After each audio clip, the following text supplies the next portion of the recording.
Welcome to the Friday Value video. Last week, we talked about age-related muscle loss, and we covered a lot of things. We covered sarcopenia and the fact that the data does show that people do lose lean muscle mass in older years. However, the data also shows that that's because they're sedentary, they're not exercising, and the people who do can actually gain muscle in their 60s, 70s, and beyond, and they don't lose muscle if they maintain a physical activity level.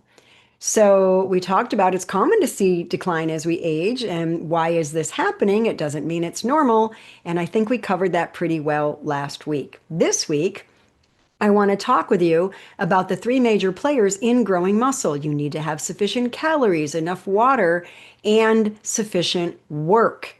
And of course, it is time-related lean muscle loss, not age-related. So, protein requirements for athletes. And I'm not going to get off. I just did a very detailed explanation of all of this in a recent event that I hosted. So if you want more information about this, please let me know.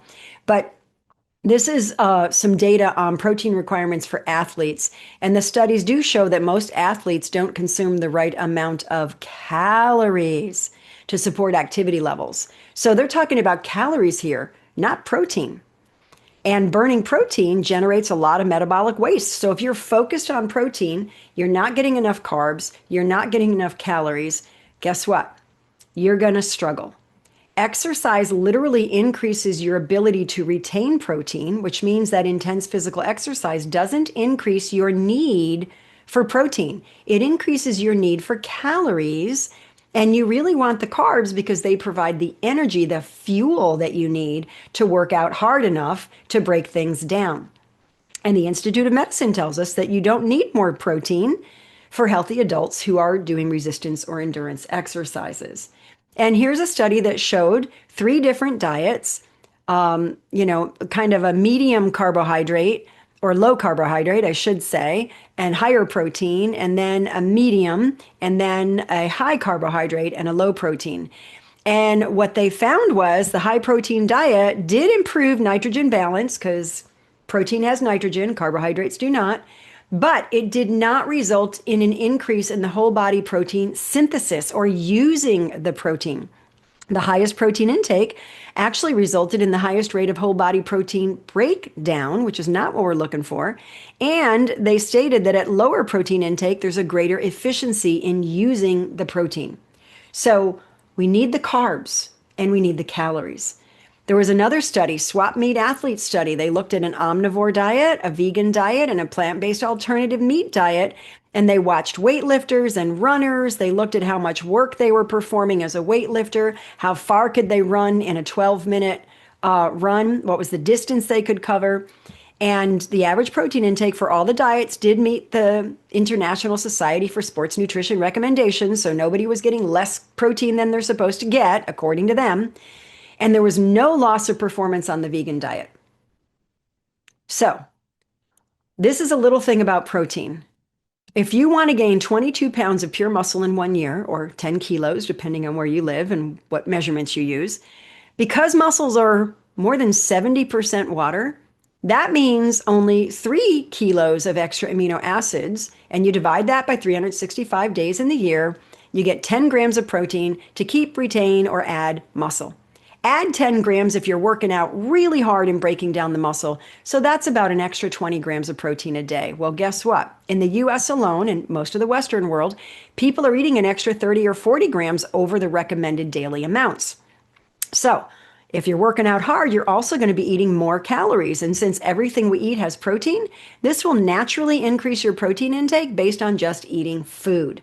I'm not going to get off on the whole plants don't have all the amino acids because that's not true. It's not accurate. They do. There's a little bit of a difference in how many of the different ones they have, or how much, I should say, amount-wise, but they have them all. So moving on to hydration.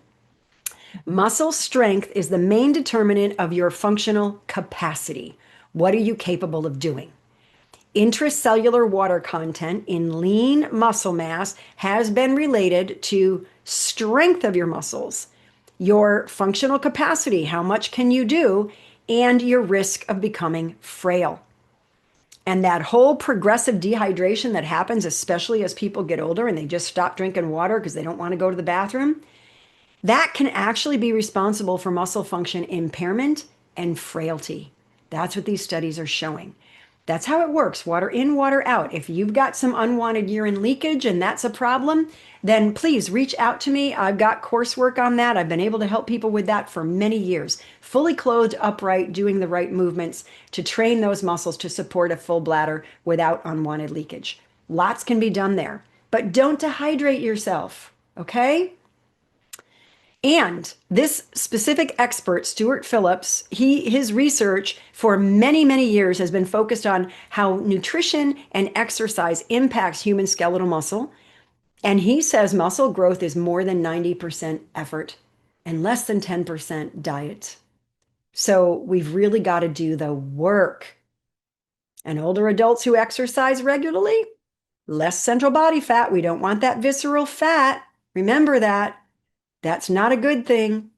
And exercise training with or without weight loss improves muscle mass and function in older adults. Lots of data is showing this. So, eat enough calories, consume plenty of healthy complex carbohydrates to provide the energy and the fuel that you need. Don't worry about increasing your protein intake, just eat food, just a general variety of food, and make sure you're doing the work and you're hydrated. So, exercise consistently to have lifelong well being. I'll see you next week.